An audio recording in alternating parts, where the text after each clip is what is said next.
بسم اللہ الرحمن الرحیم۔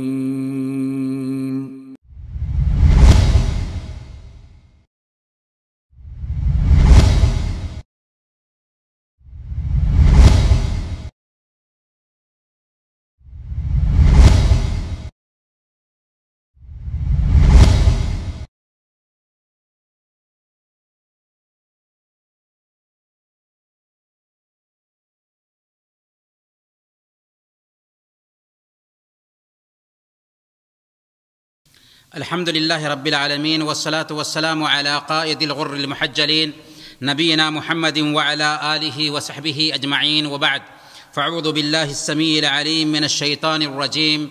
بسم الله الرحمن الرحيم. أحسب الناس أن يتركوا أن يقولوا آمنا وهم لا يفتنون ولقد فتنا الذين من قبلهم فليعلمن الله الذين صدقوا وليعلمن الكاذبين۔ محترم بزرگوں، دینی و ملی بھائیوں اور پردہ نشین ماؤں اور بہنوں، السلام علیکم ورحمۃ اللہ وبرکاتہ۔ سب سے پہلے ہم آپ تمام بھائیوں تک اپنا نیک جذبہ پہنچانا چاہیں گے کہ ہمیں آپ سب سے اللہ کے لیے محبت ہے، اور اس محبت کے طفیل اللہ رب العالمین سے ہم دعا کرتے ہیں کہ الہ العالمین تو ہم سب کو کل قیامت کے دن اپنے عرش کا سایہ نصیب فرما، جس دن تیرے سایہ کے علاوہ کوئی اور سایہ نہ ہوگا، آمین یا رب العالمین۔ آج کی اس مجلس میں میری گفتگو کا ٹاپک ہوگا فتنوں کے اس دور میں ہمیں کیا کرنا چاہیے۔ فتنوں کے اس دور میں ہمیں کیا کرنا چاہیے۔ فتنہ کیا ہے؟ اگر ہم خلاصہ کرنا چاہیں تو دو لفظوں میں یہ کہہ سکتے ہیں کہ فتنہ کہتے ہیں ابتلاء و آزمائش کو، اور ابتلاء و آزمائش اس دنیا میں اللہ رب العالمین کا قانون ہے، نظام ہے۔ اس دنیا میں اللہ رب العالمین انسانوں کو آزماتا ہے، اس لیے آزماتا ہے تاکہ صحیح اور غلط میں تمیز ہو سکے، تاکہ حق اور باطل میں تمیز ہو سکے۔ اگر اللہ تعالیٰ انسانوں کو نہیں آزماتا تو صحیح اور غلط میں تمیز نہیں ہو سکتی تھی۔ اسی لیے اللہ تعالیٰ سورہ العنکبوت میں بیان فرماتا ہے احسب الناس ان یترکوا ان یقولوا آمنا وهم لا یفتنون۔ کیا لوگوں نے یہ گمان کر رکھا ہے کہ وہ یہ دعویٰ کریں کہ ہم ایمان لے آئے ہیں تو اس بنیاد پر ان کو چھوڑ دیا جائے گا اور ان کو آزمایا نہیں جائے گا؟ وَلَقَدْ فَتَنَّا الَّذِينَ مِنْ قَبْلِهِمْ، حالانکہ ہم نے ان سے پہلے لوگوں کو بھی سختی کے ساتھ میں آزمایا ہے، اور اللہ تعالیٰ اس آزمائش کے ذریعہ دیکھنا چاہتا ہے کہ کون سچا ہے اور کون جھوٹا ہے۔ یہاں پر ہمیں یہ بات سمجھ میں آ گئی کہ آزمائش اللہ کا قانون ہے۔ اللہ اس لیے آزماتا ہے اپنے بندوں کو تاکہ صحیح اور غلط میں تمیز ہو سکے، حق اور باطل کھل کر کے سامنے آ سکے، پاکیزہ اور خبیث چیزیں نکھر کر کے سامنے آ سکیں۔ لیمیز اللہ الخبیث من الطیب، تاکہ اللہ تعالیٰ طیب میں سے خبیث کو چھانٹ کر کے نکال دے۔ اسی مقصد کے تحت اللہ تعالیٰ اس دنیا میں اپنے بندوں کو آزماتا ہے، اور جب آزمائش ہوتی ہے تو آزمائش اصل میں کامیابی لے کر کے آتی ہے۔ آزمائش کے پیچھے کامیابی چھپی ہوئی ہوتی ہے۔ اگر آزمائش ہوگی تو اس کے ساتھ ساتھ کامیابی بھی اس کے ساتھ آئے گی۔ یہ اللہ کا نظام ہے اس دنیا میں، یہ اللہ کا قانون ہے اس دنیا کے لیے، کیونکہ اللہ نے خود کہا ان مع العسر یسرا، ہر تنگی کے ساتھ آسانی ہے۔ ہر تنگی کے بعد آسانی نہیں، بلکہ ہر تنگی کے ساتھ آسانی ہے۔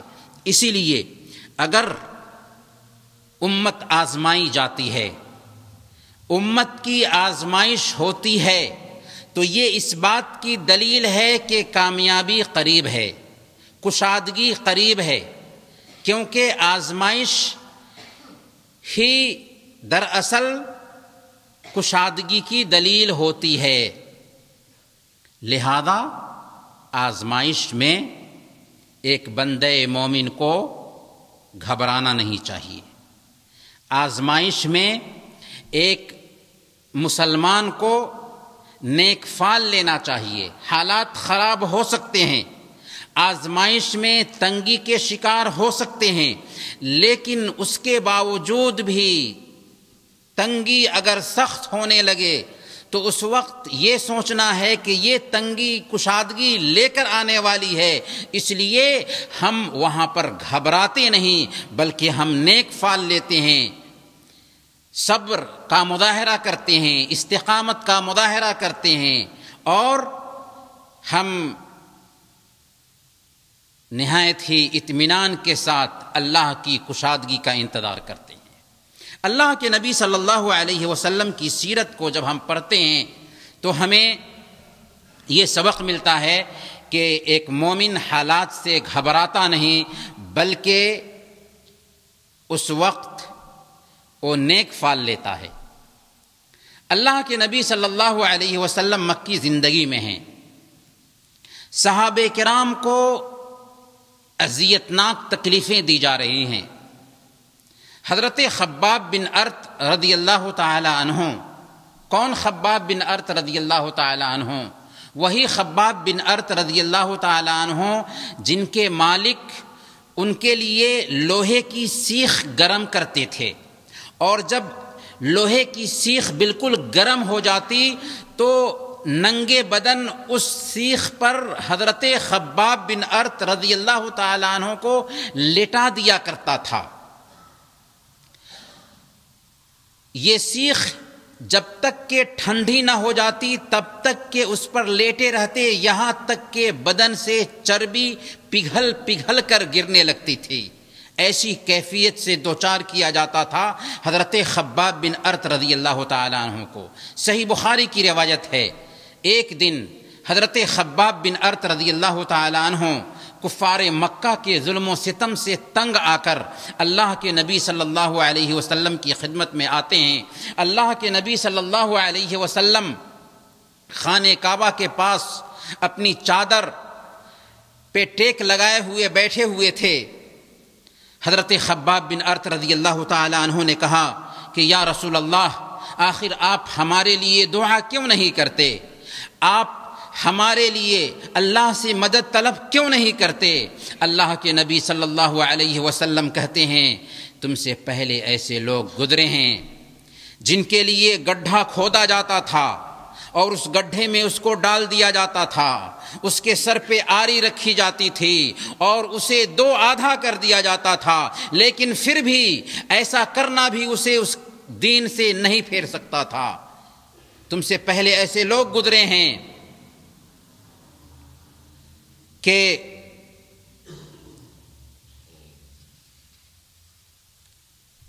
تم سے پہلے ایسے لوگ گزرے ہیں کہ ان کے جسم سے لوہے کی سلاخوں سے ان کے گوشت نوچ لیے جاتے تھے۔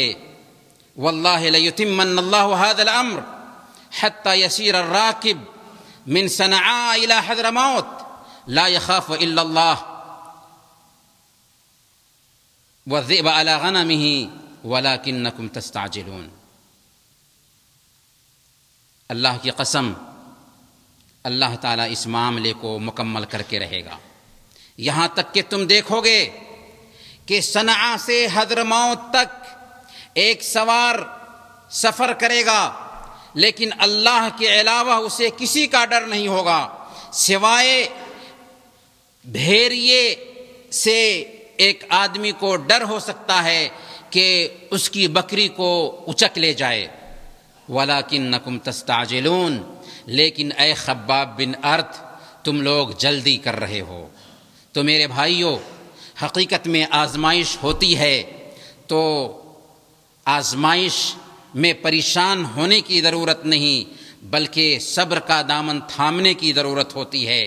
یہاں پر اللہ کے نبی صلی اللہ علیہ وسلم یہ میسج دے رہے تھے کہ ایک مومن کو پر امید ہونا چاہیے، ایک مومن کو نیک فال لینا چاہیے۔ چنانچہ ہم دیکھتے ہیں کہ ہجرت کا موقع ہے، اللہ کے نبی صلی اللہ علیہ وسلم ابو بکر رضی اللہ تعالی عنہ کے ساتھ مدینہ کے لیے ہجرت کے ارادے سے کوچ کر چکے ہیں۔ راستے میں سراقہ بن مالک انعام کی لالچ میں اللہ کے نبی صلی اللہ علیہ وسلم کو پکڑنے کے لیے آتا ہے۔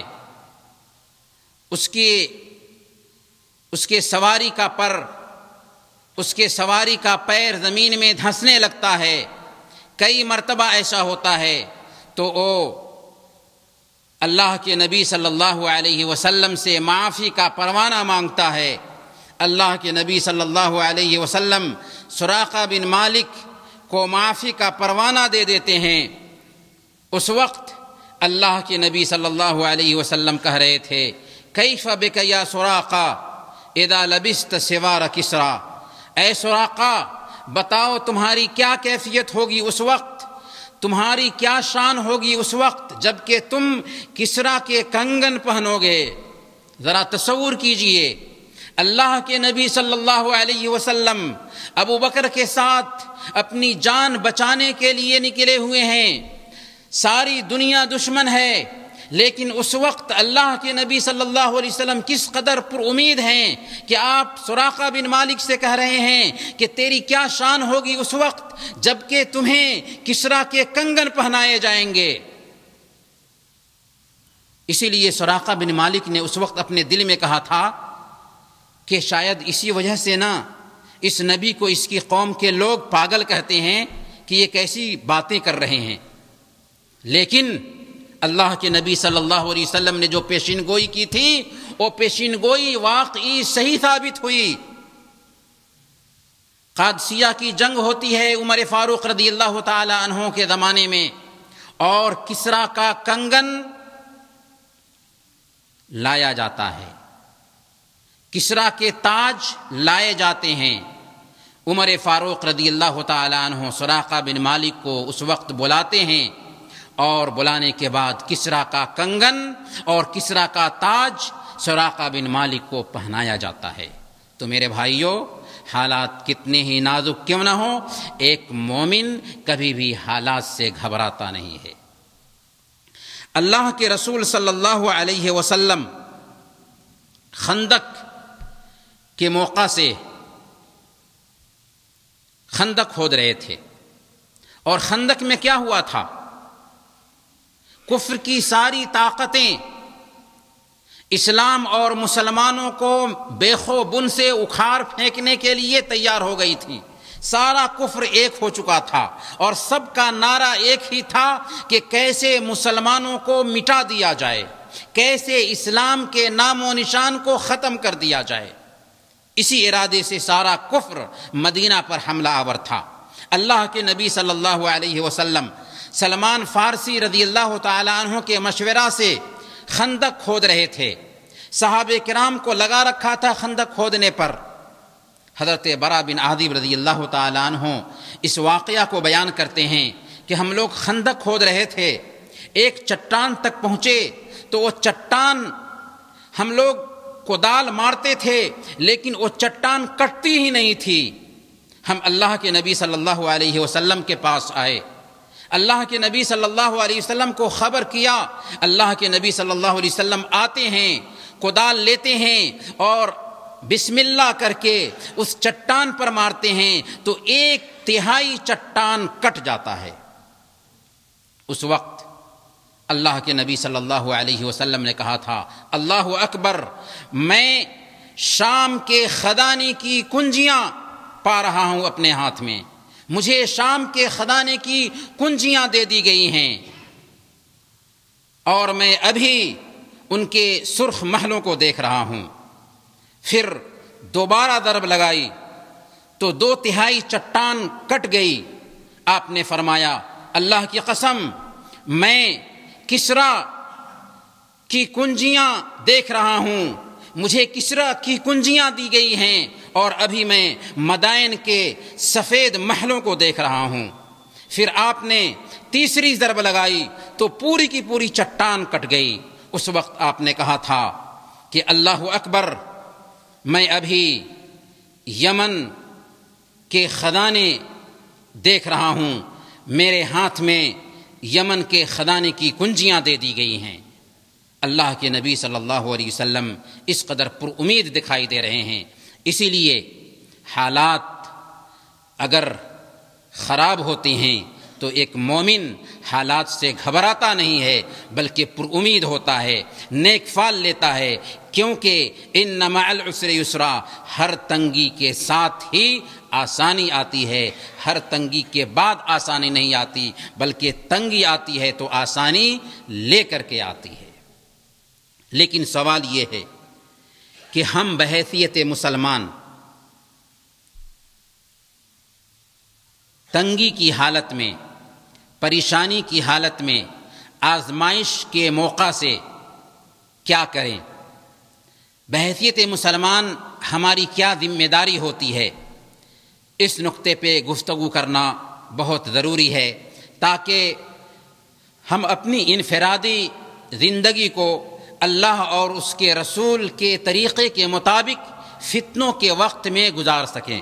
تو آئیے ہم جانتے ہیں کہ آزمائش جب سخت ہو رہی ہو تو اس وقت ایک مومن کی شان کیا ہونی چاہیے، ایک مومن کو کیا کرنا چاہیے۔ تو ایک مومن کے لیے آزمائش کے دور میں کرنے کے کاموں میں سے پہلا کام یہ ہے کہ وہ اپنے عقیدہ پہ دھیان دے، اپنے ایمان کو مضبوط کرے، کیونکہ عقیدہ کی سلامتی کی بنیاد پر ہی سربلندی ملتی ہے۔ اگر عقیدہ میں سلامتی نہ ہو تو سربلندی نہیں مل سکتی۔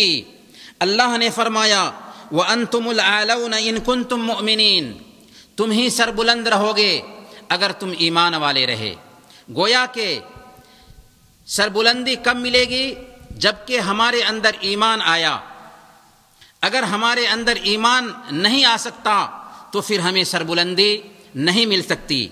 سربلندی کے لیے شرط ہے ایمان، بلکہ اللہ تعالیٰ ایک دوسری جگہ پر سورہ النور آیت نمبر 55 میں بیان فرماتا ہے وَعَدَ اللَّهُ الَّذِينَ آمَنُوا مِنكُمْ وَعَمِلُوا الصَّالِحَاتِ لَيَسْتَخْلِفَنَّهُمْ فِي الْأَرْضِ كَمَا اسْتَخْلَفَ الَّذِينَ مِنْ قَبْلِهِمْ وَلَيُمَكِّنَنَّ لَهُمْ دِينَهُمُ الَّذِي ارْتَضَىٰ لَهُمْ وَلَيُبَدِّلَنَّهُمْ مِنْ بَعْدِ خَوْفِهِمْ أَمْنًا يَعْبُدُونَنِي لَا يُشْرِكُونَ بِي شَيْئًا۔ اللہ تعالیٰ نے وعدہ کیا ہے ایسے لوگوں سے جو ایمان لائے اور نیک عمل کرتے ہیں کہ اللہ تعالیٰ ان کو زمین میں خلافت عطا فرمائے گا، جیسے ان سے پہلے لوگوں کو اللہ تعالیٰ نے زمین میں خلافت عطا فرمائی تھی۔ یہ پہلا وعدہ ہے۔ دوسرا وعدہ کیا ہے؟ وَلَيُمَكِّنَنَّ لَهُمْ دِينَهُمُ الَّذِي ارْتَضَىٰ لَهُمْ، اور اللہ تعالیٰ ان کے دین کو جو اللہ نے ان کے لیے پسند کیا ہے غلبہ عطا فرمائے گا، ان کے دین کو غلبہ عطا فرمائے گا۔ یہ دوسرا وعدہ ہے۔ تیسرا وعدہ کیا ہے؟ وَلَيُبَدِّلَنَّهُم مِّن بَعْدِ خَوْفِهِمْ أَمْنًا، اور ان کے خوف کو، موجودہ جو خوف ہے، ڈر ہے، پریشانی ہے، اس خوف اور ڈر کو امن و امان میں بدل دے گا۔ لیکن شرط رکھی اللہ رب العالمین نے۔ شرط کیا ہے؟ یعبدوننی لا یشرکون بی شیئا، انہیں چاہیے کہ وہ صرف اور صرف میری عبادت کریں، میرے ساتھ کسی کو شریک نہ ٹھہرائیں۔ گویا کہ اللہ تعالیٰ نے وعدہ کیا کہ تم ہی سربلند رہو گے، تمہیں ہی زمین کی حکمرانی ملے گی، تمہارے دین کو ہی غلبہ اللہ رب العالمین عطا فرمائے گا، تمہیں امن اور سکون کی زندگی ملے گی، لیکن ایک شرط ہے کہ تم صرف اور صرف ایک اللہ کی عبادت کرو اور اس کی عبادت میں کسی اور کو شریک نہ ٹھہراؤ۔ لیکن آج ہمارے ایمان کا کیا حال ہے؟ اللہ رب العالمین نے آج سے 1450 سال پہلے یہ بات بھی بتا دی تھی، وَمَا يُؤْمِنُ أَكْثَرُهُمْ بِاللَّهِ إِلَّا وَهُمْ مُشْرِكُونَ، ان میں سے اکثر لوگ ایمان لانے کے باوجود شرک کرتے ہیں۔ آج مسلم سماج میں جب ہم جھانک کر دیکھتے ہیں تو افسوس ہوتا ہے کہ وہ کلمہ لا الہ الا اللہ جس کو ہم سب سے پہلے یاد کرتے ہیں، سب سے پہلے اپنے بچے کو سکھاتے ہیں، اور یہ کلمہ سب سے پہلا وہ کلمہ ہوتا ہے جو ہماری زبان پر جاری ہوتا ہے، لیکن یہ کلمہ دنیا کے سارے کلمات میں سب سے زیادہ مظلوم کلمہ ہمارے سماج میں پایا جا رہا ہے، کیونکہ اس کلمہ کو تو ہم پڑھتے ہیں لیکن اس کلمے کے مطابق ہماری زندگی نہیں پائی جاتی۔ اب اللہ کی مدد کیسے آئے گی؟ اللہ زمین میں ہمیں خلافت کیسے عطا فرمائے گا؟ کیسے ہمارے دین کو غلبہ عطا فرمائے گا؟ کیسے اللہ رب العالمین ہمارے خوف کو امن میں بدلے گا؟ شرط رکھی اللہ رب العالمین نے کہ ایک اللہ کی عبادت کرو۔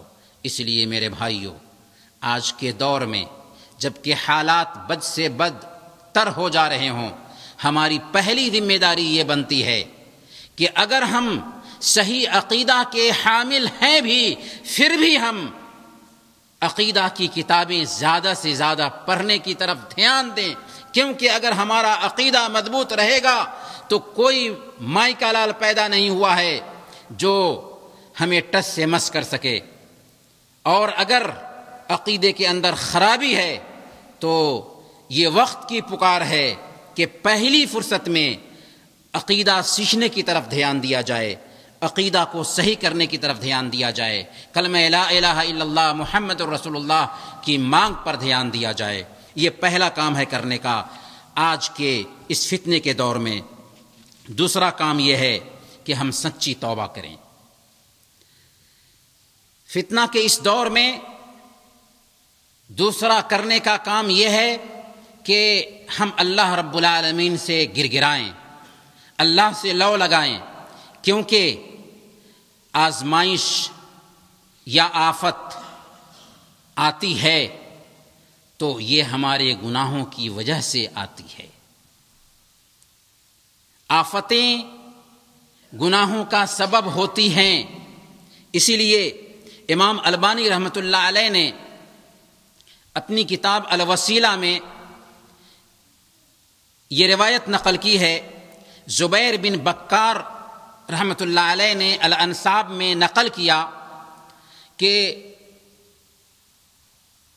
امیر المؤمنین عمر فاروق رضی اللہ تعالی عنہ کے زمانے میں جب قحط سالی آئی تو امیر المؤمنین عمر فاروق رضی اللہ تعالی عنہ نے حضرت عباس رضی اللہ تعالی عنہ کے پاس آ کر کے ان سے دعا کی گزارش کی۔ چنانچہ حضرت عباس رضی اللہ تعالی عنہ نے دعا کرتے ہوئے کہا تھا، اللہم لم ینزل بلاء الا بذنب، اے اللہ کوئی بھی آفت گناہ کی وجہ سے ہی اترتی ہے، ولم یکشف الا بتوبۃ، اور وہ آفت توبہ کے ذریعہ ہی دور ہوتی ہے، وقد توجہ بالقوم الیک لمکان من نبیک، اور قوم میری طرف متوجہ ہے کہ تیرے نبی سے میرا تعلق پایا جا رہا ہے، وَهَذِهِ أَيْدِينَا إِلَيْكَ بِالذُّنُوبِ، اے اللہ میرے ہاتھ گناہوں سے آلودہ تیری طرف اٹھے ہوئے ہیں، وَنَوَاسِينَا بِالتَّوْبَةِ، اور ہماری پیشانیاں توبہ کے ساتھ جھکی ہوئی ہیں، فاسقنا الغیث، اے اللہ ہمیں بارش سے سیراب کر، چنانچہ بارش ہونا شروع ہو جاتی ہے۔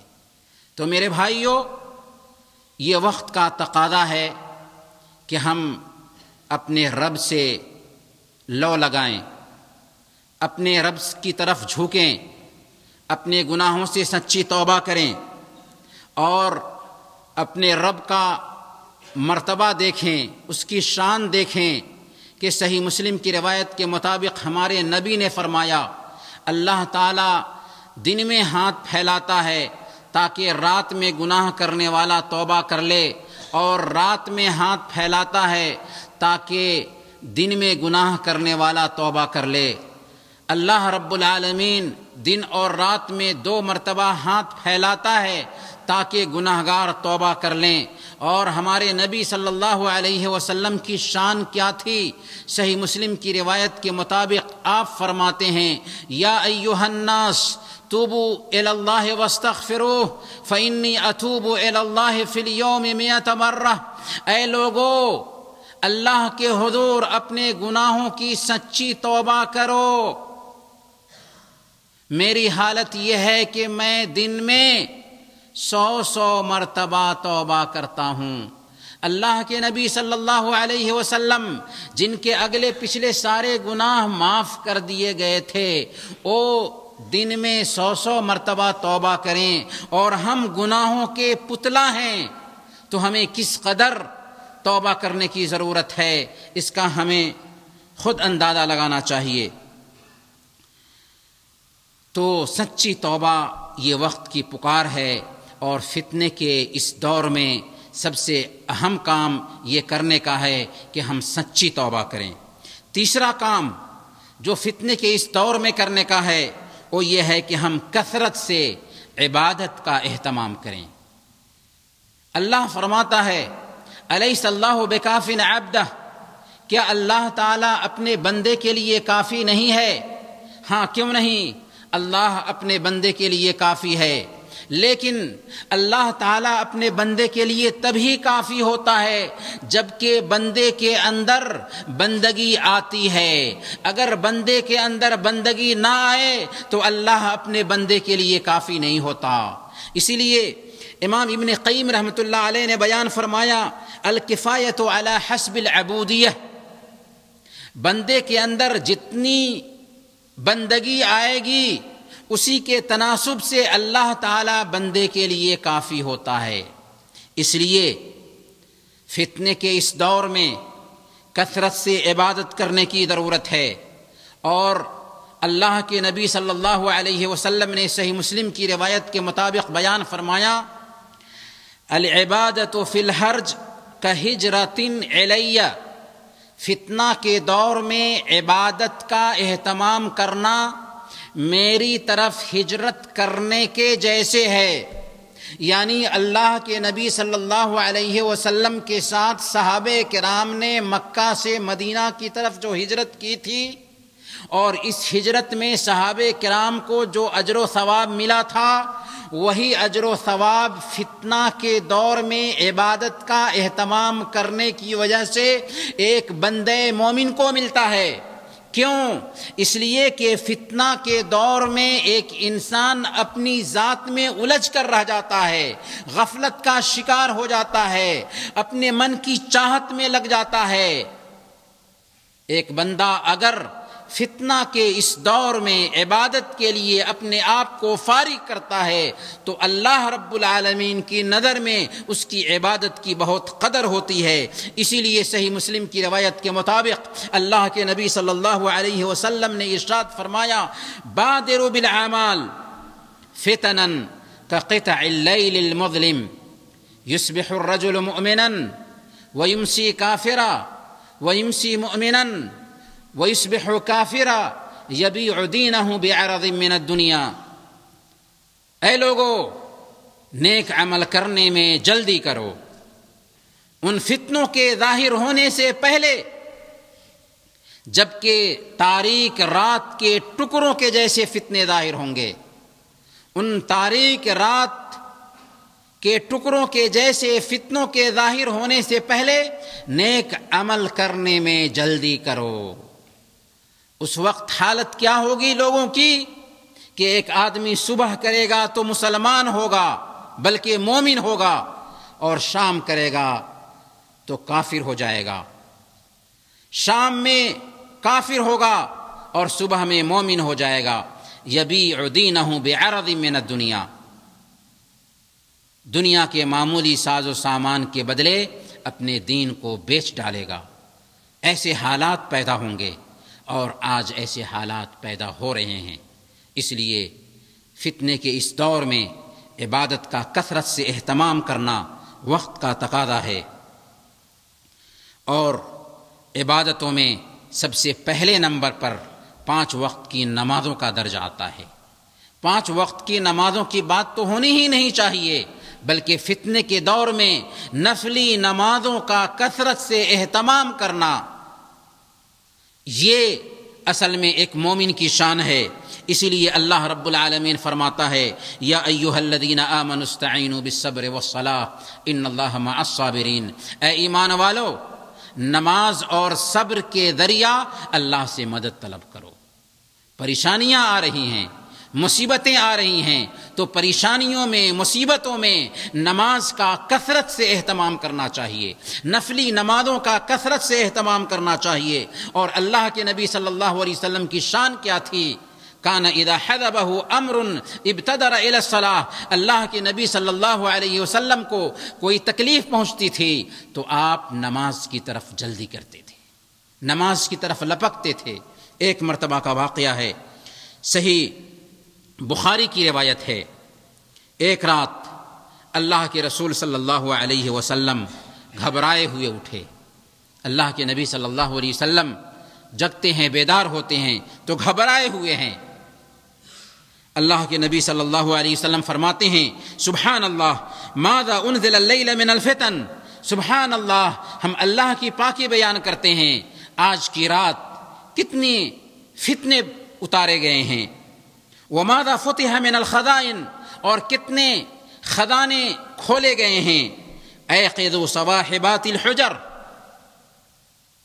ان کمرے والیوں کو جگا دو، مراد ازواج مطہرات کو لے رہے تھے کہ یعنی ان عورتوں کو جگا دو تاکہ رات میں تہجد کا اہتمام کریں، تاکہ رات میں نمازیں پڑھیں۔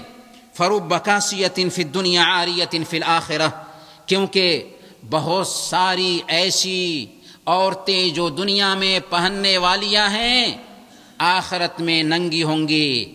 اللہ کے نبی صلی اللہ علیہ وسلم صحیح بخاری کی اس حدیث میں یہ اشارہ فرما رہے تھے کہ جب فتنے اتر رہے ہوں، پریشانیاں آ رہی ہوں، آفتیں برس رہی ہوں، تو ایسی حالت میں ایک مومن کی شان یہ ہونا چاہیے کہ وہ راتوں میں جگ کر کے شب بیداری کرے، رات کے تیسرے پہر میں جگ کر کے شب بیداری کا اہتمام کرے، جبکہ اس وقت اللہ تعالی سمائے دنیا پر اترتا ہے اور اعلان کرتا ہے کوئی مانگنے والا کہ ہم اس کو دیں، ہے کوئی دعا کرنے والا کہ اس کی دعا قبول کریں، ہے کوئی اپنے گناہوں کی معافی چاہنے والا کہ ہم اس کے گناہوں کو معاف کر دیں۔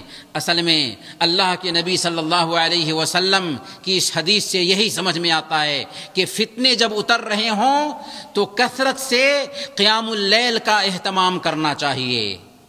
اللہ کے نبی صلی اللہ علیہ وسلم نے فتنے کا ذکر کیا اور پھر فرمایا کہ ان عورتوں کو جگاؤ تاکہ وہ قیام اللیل کا اہتمام کریں۔ لیکن آج ہماری حالت یہ ہوتی ہے کہ جب فتنے آتے ہیں، جب پریشانیاں آتی ہیں، جب مصیبتیں نازل ہوتی ہیں تو ہم سب سے پہلے نماز کو نظر انداز کرتے ہیں، 5 وقت کی نمازوں کا بھی اہتمام نہیں ہوتا، چہ جائے کہ نوافل کا اہتمام ہو، چہ جائے کہ راتوں میں جگ کر کے قیام اللیل کا اہتمام ہو۔ لیکن یہ وقت کی مانگ ہے کہ ہم راتوں میں جگیں۔ ایسی پریشانی جس سے ہم اور آپ دوچار ہیں، ایسی پریشانی سے نجات کے لیے اپنے رب سے لو لگائیں، نمازیں پڑھیں. اور ابھی ہم سردی کے موسم سے گزر رہے ہیں. سردی کے موسم میں رات لمبی ہوتی ہے، دن چھوٹا ہوتا ہے. اللہ والے سلف صالحین سردی کے موسم کو غنیمت سمجھتے تھے، دن میں روزہ کے لیے اور رات میں قیام کے لیے. اس لیے ہمیں بھی سردی کے اس موسم کو غنیمت سمجھنا چاہیے قیام اللیل کے لیے، کیونکہ یہ فتنے کے اس دور کی مانگ بھی ہے کہ ہم اللہ سے لو لگائیں، راتوں میں جگیں. سنن ابی داؤد کی ایک پیاری سی حدیث ہے. اللہ کے نبی صلی اللہ علیہ وسلم فرماتے ہیں اللہ رحم فرمائیں اس مرد پر جو رات میں جگتا ہے، نماز پڑھتا ہے اور اپنی بیوی کو جگاتا ہے. اگر وہ نہیں جگتی ہے تو اس کے چہرے پر پانی چھڑک دیتا ہے. اللہ رحم فرمائیں اس عورت پر جو رات میں جگتی ہے، نماز پڑھتی ہے اور اپنے شوہر کو جگاتی ہے. اگر وہ نہیں جگتا ہے تو اس کے چہرے پر پانی چھڑک دیتی ہے. یہ ہے خوشگوار ازدواجی زندگی میں برتنے کا کام کہ شوہر بیوی تہجد کا اہتمام کریں. تو یہ کام ہے کہ نمازوں کی پابندی کی جائے، اسی طریقے سے قرآن کریم کی تلاوت کی جائے. کیونکہ جب آفتیں برس رہی ہوں، پریشانیاں آ رہی ہوں، تو یہی وہ کتاب ہے جو ہمیں صحیح راستہ دکھا سکتی ہے. اللہ نے فرمایا ان ھذا القرآن یہدی للتی ہی اقوم، یہ قرآن بالکل سیدھا راستہ دکھاتا ہے، بالکل سیدھا راستہ. لیکن افسوس کی بات یہ ہے کہ اس قرآن کو ہم اگر استعمال کرتے ہیں تو قرآن خوانی کے لیے استعمال کرتے ہیں. اس قرآن کو اگر ہم استعمال کرتے ہیں تو تعویذ گنڈے کے لیے استعمال کرتے ہیں. اس قرآن کا جو اصل کام تھا، یہ قرآن ہماری بیماری کا علاج تھا، یہ قرآن ہمارے ادبار کا، ہمارے زوال کا علاج تھا.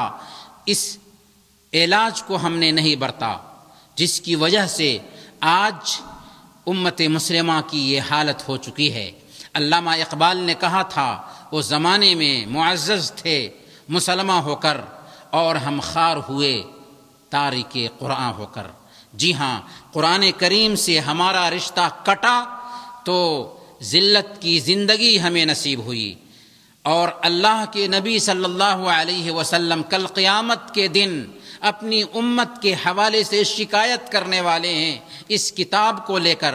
چنانچہ اللہ کے نبی صلی اللہ علیہ وسلم کیا شکایت کرنے والے ہیں؟ اللہ کے نبی صلی اللہ علیہ وسلم کہیں گے وقال الرسول یا رب ان قوم اتخذوا هذا القرآن مہجورا.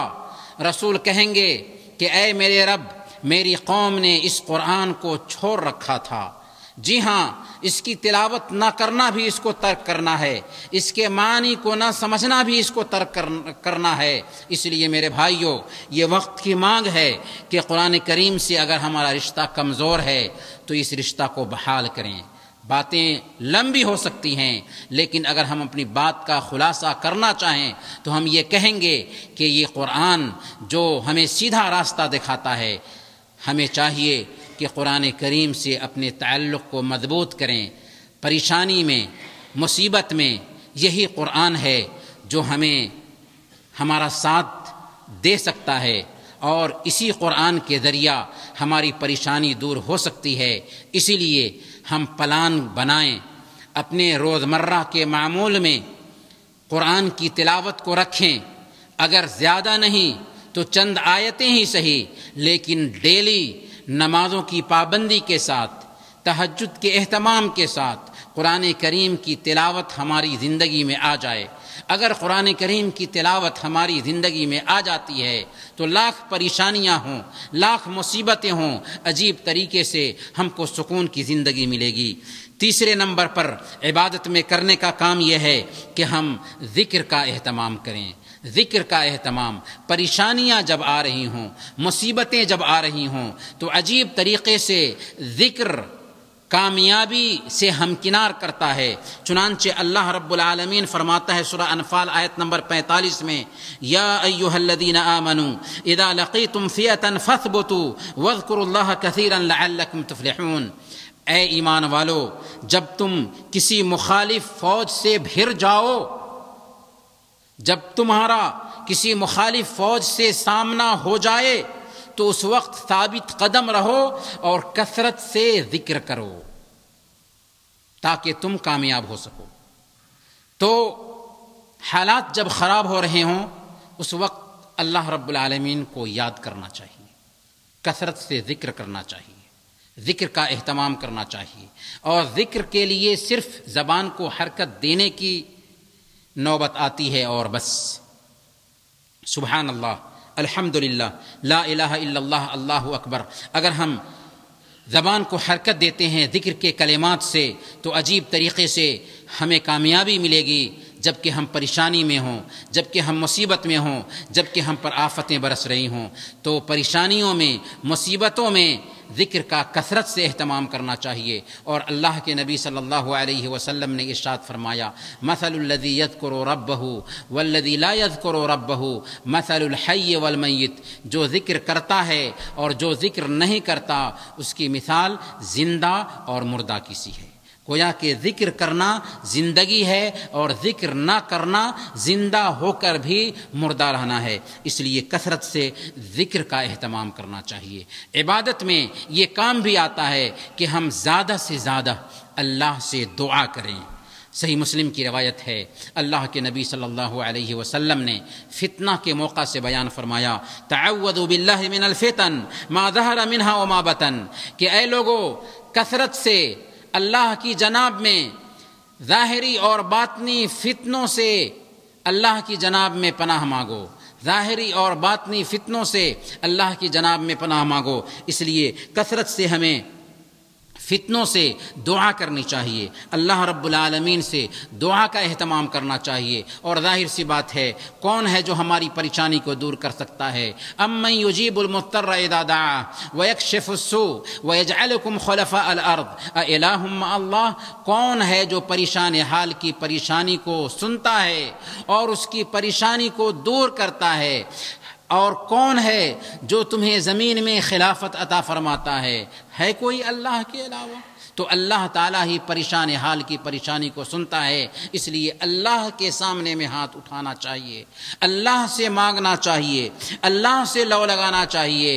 اللہ کے نبی صلی اللہ علیہ وسلم کی سنت ہے کہ ہم نماز میں جب تشہد کے لیے بیٹھتے ہیں تو ہم دعا کرتے ہیں، اللہم انی اعوذ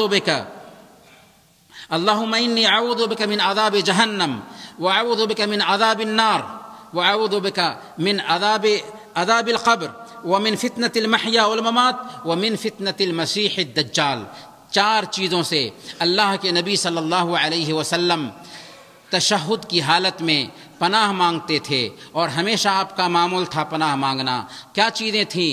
اے اللہ ہم جہنم کے عذاب سے پناہ مانگتے ہیں، اے اللہ ہم قبر کے عذاب سے پناہ مانگتے ہیں، اے اللہ ہم زندوں اور مردوں کے فتنہ سے پناہ مانگتے ہیں، اے اللہ ہم مسیح دجال کے شر سے تیری جناب میں پناہ مانگتے ہیں۔ تو زندوں اور مردوں کے فتنہ سے اللہ کی جناب میں پناہ مانگنا چاہیے۔ اور اللہ کے نبی صلی اللہ علیہ وسلم کا یہ بھی اسوہ ہے کہ پریشانی کی حالت میں، مصیبت کی حالت میں دعائے قنوت کا اہتمام کیا جائے۔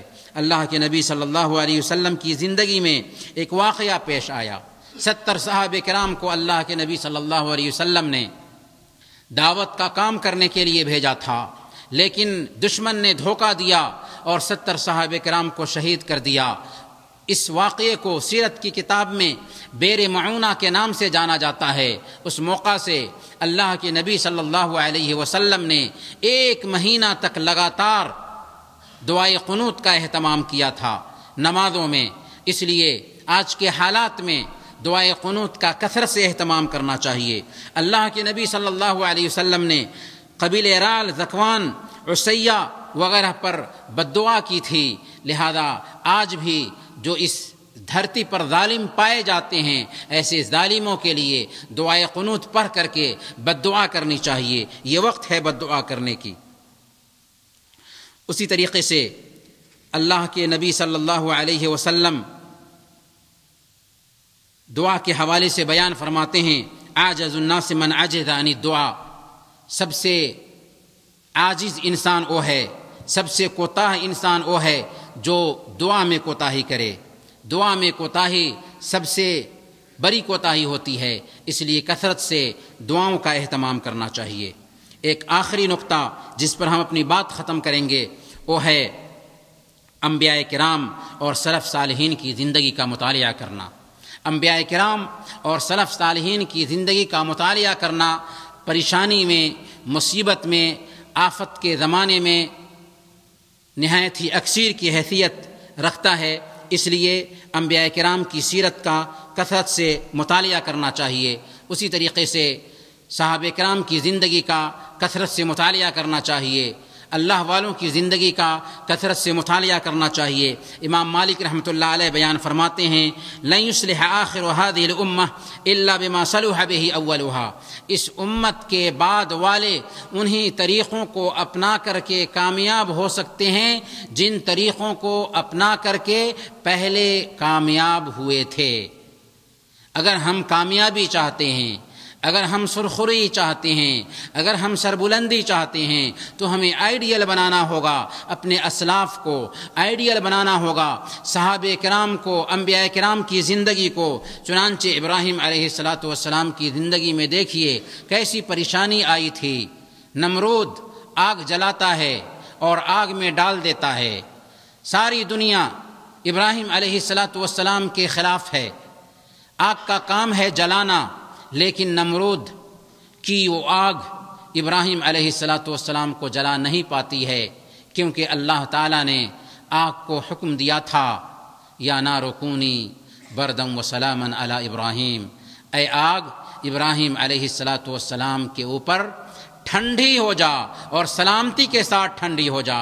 چنانچہ ابراہیم علیہ السلام جب کہ آگ میں ڈالے جاتے ہیں گھبراتے نہیں ہیں، پریشان نہیں ہوتے ہیں، اطمینان کے ساتھ ہیں اور کہتے ہیں حسبی اللہ و نعم الوکیل، اللہ ہمارے لیے کافی ہے اور وہ بہترین حفاظت کرنے والا ہے، بہترین کارساز ہے۔ اس لیے ایک مومن حالات سے گھبراتا نہیں۔ ابراہیم علیہ السلام کے سامنے میں ساری دنیا دشمن ہے، ایک اکیلا تنہا انسان ہے جو ایک اللہ کو ماننے والا ہے، لیکن اس کے باوجود بھی گھبراہٹ نہیں دکھ رہی ہے۔ فرعون اور اس کے جادوگروں کو دیکھیے کہ کیسے فرعون سے مقابلہ، فرعون کے جادوگر موسیٰ علیہ السلام سے مقابلہ کرنے کے لیے آئے تھے اور فرعون سے داد و دہش کی تمنا بھی کیے ہوئے تھے، لیکن جب فرعون کے جادوگروں نے لاٹھیاں پھینکی اور موسیٰ علیہ السلام کی لاٹھی نے ان جادوگروں کے تمام لاٹھیوں کو نگل لیا، تو یہ دیکھ کر کے سارے جادوگر اسی وقت ایمان قبول کر لیتے ہیں، کیونکہ جادوگر ہی جادوگر کی حقیقت کو جانتا ہے۔ اس وقت فرعون نے دھمکی دی تھی کہ اگر تم اسلام سے نہ پھرے تو مخالف سمتوں میں تمہارے ہاتھ اور پاؤں کاٹ دیں گے۔ اس وقت کیا جواب دیا تھا؟ ابھی نیا اسلام قبول کرنے والے جادوگروں نے کیا جواب دیا تھا؟ کہا تھا لن نؤثرك على ما جاءنا من البينات والذي فطرنا فاقض ما انت قاض فانما تقضي هذه الحياة الدنيا۔ ایسا ہو نہیں سکتا کہ ہم تم کو ترجیح دیں، ہمارے پاس جو دلائل آ چکے ہیں ان دلائل کی بنیاد پر ایسا ہو نہیں سکتا ہے کہ ہم تم کو ترجیح دیں، تم کو جو کرنا ہے کر لو، اگر تم کچھ کرو گے ہی، کچھ فیصلہ کرو گے ہی تو دنیاوی زندگی کا فیصلہ کر سکتے ہو۔ اس طریقے سے سارے جادوگر ایمان لانے کے بعد ایمان پر ڈٹے رہے، اگرچہ ان کو سولی پر لٹکا دیا گیا مخالف سمتوں میں ہاتھ پیر کاٹ کر کے، لیکن ایمان کا سودا نہیں کیا۔ حضرت موسیٰ علیہ السلام کو دیکھیے، بنو اسرائیل کو لے کر کے نکلتے ہیں، سامنے میں سمندر ہے، بنو اسرائیل پریشان ہو جاتے ہیں کیونکہ فرعون اپنے لاؤ لشکر کے ساتھ تعاقب کرتے ہوئے آ رہا تھا۔ اس وقت بنو اسرائیل نے موسیٰ علیہ السلام سے کہا تھا انا لمدرکون، اب ہم پکڑ لیے جائیں گے۔ لیکن اس وقت ایک ایمان والے کی شان کیا ہوتی ہے؟ موسیٰ علیہ السلام کہتے ہیں کلا ان معی ربی سیہدین، ایسا ہو نہیں سکتا، اللہ ہمارے ساتھ ہے، وہ ہمیں راستہ دکھائے گا۔ چنانچہ راستہ دکھایا، موسیٰ علیہ السلام کو حکم دیا گیا، موسیٰ علیہ السلام سمندر میں لاٹھی مارتے ہیں، راستہ بنتا ہے، موسیٰ علیہ السلام بنو اسرائیل کو لے کر کے اسی راستے سے نکل جاتے ہیں، اور اسی راستے میں اللہ تعالیٰ فرعون کو اپنے لشکر سمیت ڈبو دیتا ہے۔ یہ پوری تاریخ ہے۔ اس تاریخ کو جب ہم پڑھتے ہیں تو ہمیں سمجھ میں آتا ہے کہ واقعی اگر ہمارے اندر ایمان ہے تو دنیا کی کوئی طاقت ہمیں نقصان نہیں پہنچا سکتی۔ اللہ کے رسول صلی اللہ علیہ وسلم کی زندگی میں دیکھیے، اللہ کے نبی صلی اللہ علیہ وسلم ساری انسانیت سے افضل ہیں، لیکن اس کے باوجود بھی 3 سال تک لگاتار اللہ کے نبی صلی اللہ علیہ وسلم کو ابو طالب کی گھاٹی میں قید کر کے رکھا جاتا ہے۔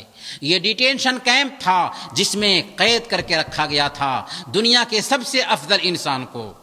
پھر اللہ کے نبی صلی اللہ علیہ وسلم کے لیے وہ وقت بھی آتا ہے کہ اپنے ہی وطن کو چھوڑ کر کے مدینہ پناہ لینے پر مجبور ہوتے ہیں۔ لیکن پھر کیا ہوا؟ کیا حالات مسلمانوں کے حق میں نہیں رہے؟ تو عشق بڑھتا رہا سوئے دار و رسن، زخم کھاتا ہوا مسکراتا ہوا، راستہ روکتے روکتے تھک گئے، زندگی کے بدلتے ہوئے زاویے۔ اس لیے کبھی بھی حالات سے ایک مسلمان کو پریشان نہیں ہونا چاہیے، البتہ جب حالات خراب ہوں تو اس وقت اپنے سلف کو نمونہ بناتے ہوئے ان کی زندگی کا مطالعہ کرنا چاہیے۔ انبیاء کرام کے قصے پڑھنے کی ضرورت ہے آج کے ڈیٹ میں، اللہ کے نبی صلی اللہ علیہ وسلم کی سیرت کا مطالعہ کرنے کی ضرورت ہے ان دنوں میں، خاص کر مکی زندگی کا مطالعہ کرنے کی ضرورت ہے۔ صحابہ کرام کی قربانیوں کے حوالے سے ان کی زندگی پر لکھی گئی کتابوں کا مطالعہ کرنے کی ضرورت ہے۔ عبداللہ بن مبارک رحمۃ اللہ علیہ کے بارے میں آتا ہے کہ وہ مسجد سے جب نماز پڑھ کے نکلتے تو ان کے دوست کہتے تھے کہ آئیے چلیے ہم لوگ بیٹھ کر کے کچھ باتیں کرتے ہیں۔ تو عبداللہ بن مبارک رحمۃ اللہ علیہ کہتے کہ نہیں، میں صحابہ کرام کے ساتھ وقت بتانے کے لیے جا رہا ہوں۔ ان کے دوست پوچھتے کیف وقد ماتوا، صحابہ کرام تو وفات پا چکے ہیں، تو آپ صحابہ کرام کے ساتھ کیسے وقت بتائیں گے؟ تو عبداللہ بن مبارک جو محدث تھے، زاہد تھے، وہ کہتے لئن ذہبت اجسادہم بقیت آثارہم، اگر ان کے جسم جا چکے ہیں تو ان کے آثار ابھی بھی باقی ہیں، ان کی زندگیاں ابھی باقی ہیں، ان کے آثار ابھی باقی ہیں، ہم ان کے ساتھ اپنا وقت بتانا چاہ رہے ہیں۔ آج سوشل میڈیا کے زمانے میں ہم اپنا وقت پاس کرتے ہیں، ٹائم پاس کرنے کے بہانے سے سوشل میڈیا میں ضرورت ہے کہ ہم سلف کی زندگی کا مطالعہ کریں، انبیاء کی زندگی کو پڑھیں، انبیاء کے قصے پڑھیں، اللہ کے نبی صلی اللہ علیہ وسلم کی سیرت پر مشتمل کتابیں پڑھیں، صحابہ کرام کی سیرت پر مشتمل کتابیں پڑھیں۔ 5ویں نمبر پر ہمیں چاہیے کہ ہم صحیح منہج کو لازم پکڑیں۔ صحیح منہج کو لازم پکڑنے کا مفہوم یہ ہے کہ کتاب و سنت کو مضبوطی سے تھام لیں، اور کتاب و سنت کو آج ماننے کا دعویٰ سارے مسلمان کرتے ہیں، لیکن پھر بھی الگ الگ فرقوں میں، الگ الگ جماعتوں میں کیوں بٹے ہوئے ہیں؟ اس لیے کہ قرآن اور حدیث کو ویسے ہی نہیں مانتے جیسے صحابہ نے مانا تھا۔ اس لیے آج سب سے پہلی ضرورت یہ بھی ہے کہ قرآن اور حدیث کو ویسے ہی سمجھا جائے جیسے صحابہ کرام نے سمجھا تھا، قرآن اور حدیث کے ساتھ ویسا ہی معاملہ کیا جائے جیسے صحابہ کرام نے معاملہ کیا تھا۔ سنن ترمذی کی روایت ہے، اللہ کے نبی صلی اللہ علیہ وسلم نے ارشاد فرمایا، وَتَفْتَرِقُ أُمَّتِي عَلَى 73 مِلَّةً كُلُّهُمْ فِي النَّارِ إِلَّا وَاحِدَةً کہ میری امت 73 فرقوں میں بٹ جائے گی، سارے کے سارے جہنم میں جائیں گے سوائے ایک فرقہ کے، ایک جماعت کے۔ پوچھا گیا کہ یا رسول اللہ وہ کون سی جماعت ہے؟ آپ نے فرمایا تھا، ما انا علیہ واصحابی، جس پر میں ہوں اور جس پر میرے صحابہ ہیں، اس طریقے کو جو اپنائے گا وہ ناجی ہوگا۔ تو میرے بھائیوں، آج بھی نجات کا ذریعہ صرف اور صرف یہی ہے کہ قرآن اور حدیث کو ویسے ہی سمجھنا شروع کر دیں جیسے صحابہ کرام نے سمجھا تھا، اور صحابہ کرام کا فہم، صحابہ کرام کی سمجھ آج کتابوں میں موجود ہے۔ اگر ہم نے قرآن کو صحابہ کی سمجھ کے مطابق سمجھنا شروع کر دیا، حدیث کو صحابہ کی سمجھ کے مطابق سمجھنا شروع کر دیا، سارے اختلافات ختم ہو جائیں گے۔ اور جب فتنے پیدا ہو رہے ہوں تو فتنے کے زمانے میں مسلمانوں کی جماعت کو لازم پکڑنا بہت ضروری ہے۔ ایک واقعہ میں آپ کے سامنے میں رکھنا چاہوں گا، بلکہ یہ حدیث ہے، صحیح بخاری اور مسلم کی یہ حدیث ہے۔ حضرت حذیفہ رضی اللہ تعالی عنہ اللہ کے نبی صلی اللہ علیہ وسلم سے سوال کرتے ہیں اور اللہ کے نبی صلی اللہ علیہ وسلم جواب دیتے ہیں، لیکن آج کے حالات پہ بہت ہی پورا اتر رہی ہے یہ حدیث، اس لیے اس حدیث پہ دھیان دینے کی ضرورت ہے اور اس پہ غور کرنے کی ضرورت ہے۔ صحیح بخاری اور مسلم کی یہ روایت ہے، حضرت حذیفہ رضی اللہ تعالیٰ عنہ بیان کرتے ہیں کہ کان الناس یسألون رسول اللہ صلی اللہ علیہ وسلم عن الخیر وکنت اسألہ عن الشر مخافۃ ان یدرکنی، لوگ اللہ کے نبی صلی اللہ علیہ وسلم سے خیر کے بارے میں، اچھائی کے بارے میں پوچھا کرتے تھے، اور میری حالت یہ تھی کہ میں اللہ کے نبی صلی اللہ علیہ وسلم سے اچھائی کے بارے میں نہیں بلکہ اللہ کے نبی صلی اللہ علیہ وسلم سے شر کے بارے میں پوچھا کرتا تھا کہ ایسا نہ ہو کہ میں شر کا شکار ہو جاؤں، ایسا نہ ہو کہ میں شر کا شکار ہو جاؤں۔ میں نے کہا کہ یا رسول اللہ، ہم لوگ جاہلیت کے زمانے میں تھے، شر کے زمانے میں تھے، اللہ تعالیٰ نے ہمارے لیے خیر پیدا کر دیا، تو کیا اس خیر کے بعد بھی شر ہوگا؟ آپ نے فرمایا کہ ہاں، اس خیر کے بعد بھی شر ہوگا۔ حضرت حذیفہ رضی اللہ تعالیٰ عنہ نے پوچھا کہ یا رسول اللہ، پھر کیا اس شر کے بعد بھی خیر ہوگا؟ تو اللہ کے نبی صلی اللہ علیہ وسلم نے فرمایا کہ ہاں، اس شر کے بعد بھی خیر ہوگا، لیکن اس میں ایک دھبا ہوگا، ایک دھبا ہوگا۔ حضرت حذیفہ رضی اللہ تعالیٰ عنہ نے پوچھا کہ یہ دھبا کیا چیز ہے، اس کی وضاحت کر دیجئے۔ تو اللہ کے نبی صلی اللہ علیہ وسلم نے فرمایا، قوم یہدون بغیر ہدی تعرف منہم وتنکر، کچھ لوگ ایسے ہوں گے جو میرے طریقہ کے علاوہ دوسرا طریقہ اختیار کریں گے، لیکن ان کے کچھ کاموں کو تم پسند کرو گے اور کچھ کاموں کو تم منکر سمجھو گے، یعنی وہ تمہارے بیچ میں ہوں گے، نیکی کا کام کرتے ہوں گے لیکن ہمارے طریقہ سے ہٹ کر کے کرتے ہوں گے، کچھ کاموں کو تم اچھا سمجھو گے اور کچھ کاموں کو تم برا سمجھو گے، منکر سمجھو گے۔ حضرت حذیفہ رضی اللہ تعالیٰ عنہ نے کہا کہ یا رسول اللہ، کیا اس خیر کے بعد بھی شر ہوگا؟ تو اللہ کے نبی صلی اللہ علیہ وسلم نے فرمایا کہ ہاں، دعات علی ابواب جہنم من اجابہم الیہا قذفوہ فیہا، جہنم کے راستے کی طرف بلانے والے داعیان ہوں گے، جو بھی ان کی بات مانے گا وہ اس کو جہنم میں ڈال دیں گے، جہنم میں لے کر جائیں گے۔ وہ سبب بنیں گے جہنم میں لے جانے کے۔ حضرت حذیفہ رضی اللہ تعالیٰ عنہ نے پوچھا کہ ایسا جو دور آئے گا کہ کچھ دعات ہوں گے جو جہنم کی طرف بلائیں گے، اور ان کی بات ماننے پر ایک انسان جہنم کا اہل کار بن جائے گا، تو ایسے لوگوں کے بارے میں بتا دیجئے، یہ کون لوگ ہوں گے، ان کی صفت بیان کر دیجئے۔ تو اللہ کے نبی صلی اللہ علیہ وسلم نے ارشاد فرمایا، ہم من جلدتنا ویتکلمون بألسنتنا، وہ لوگ ہمارے ہی لوگوں میں سے ہوں گے اور ہماری ہی زبان بولتے ہوں گے، وہ باہر کے لوگوں میں سے نہیں ہوں گے۔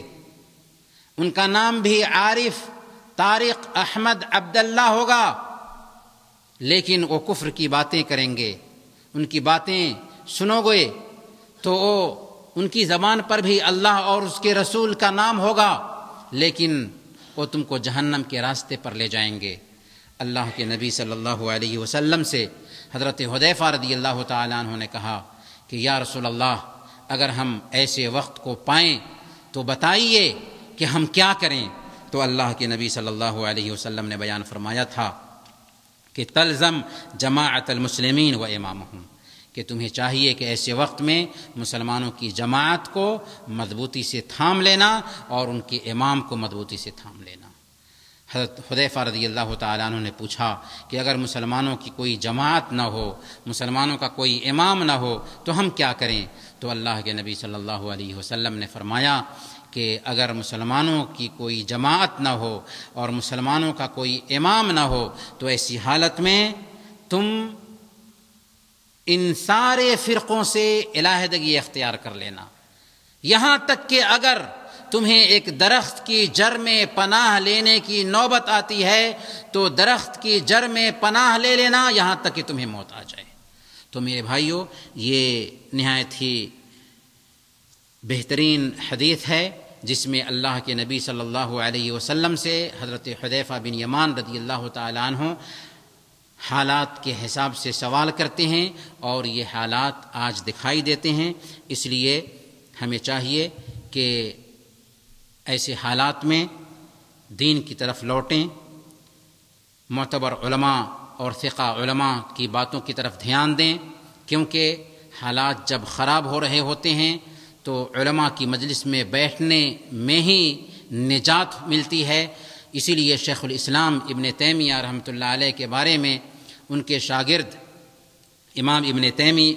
شیخ الاسلام ابن تیمیہ رحمۃ اللہ علیہ کے بارے میں ان کے شاگرد امام ابن قیم رحمۃ اللہ علیہ بیان فرماتے ہیں کہ كنا اذا اشتد بنا الباس وساءت منا الظنون وضاقت بنا الارض اتیناہ، کہ جب حالات خراب ہونے لگتے، بدگمانیاں پیدا ہونے لگتیں اور زمین تنگ ہونے لگتی تو ہم اس حالت میں شیخ الاسلام ابن تیمیہ رحمۃ اللہ علیہ کے پاس آ جاتے تھے، کیونکہ تاتاریوں کا جو فتنہ اس وقت تھا سخت سے سخت فتنہ تھا۔ کہتے ہیں کہ اس وقت جب ہم شیخ الاسلام ابن تیمیہ رحمۃ اللہ علیہ کے پاس میں آتے، ان کی بات سنتے اور ان کو دیکھتے تو سارا جو ٹینشن تھا، پریشانی تھی، وہ جاتی رہتی تھی، اور وہ پریشانی انشراح صدر، قوت، یقین اور طمانینت میں چینج ہو جایا کرتی تھی۔ تو کہنے کا مطلب یہ ہے کہ آج کے حالات اس بات کا تقاضا کرتے ہیں کہ ہمیں دین کی طرف لوٹنا چاہیے۔ فتنے کے اس زمانے میں جب ہم دین کی طرف لوٹیں گے تو نجات ملے گی۔ اللہ رب العالمین سے ہم دعا کرتے ہیں کہ الہ العالمین تو ہم سب کے مسائل حل فرما دے، ہمارے آل و اولاد کی حفاظت فرما، جو لوگ پریشان حال ہیں ان کی پریشانی کو دور فرما دے، جو لوگ بیمار ہیں ان کی بیماری کو دور فرما دے، اور ہم سب کو زندہ رکھنا تو ایمان پر زندہ رکھنا، اور وفات دینا تو ایمان پر وفات دینا۔ وصلی اللہ علی نبینا محمد وعلی آلہ وصحبہ اجمعین۔ ابھی ایک خطاب باقی ہے، شیخ یاسر سلفی حفظہ اللہ تشریف لائیں گے، خطاب فرمائیں گے۔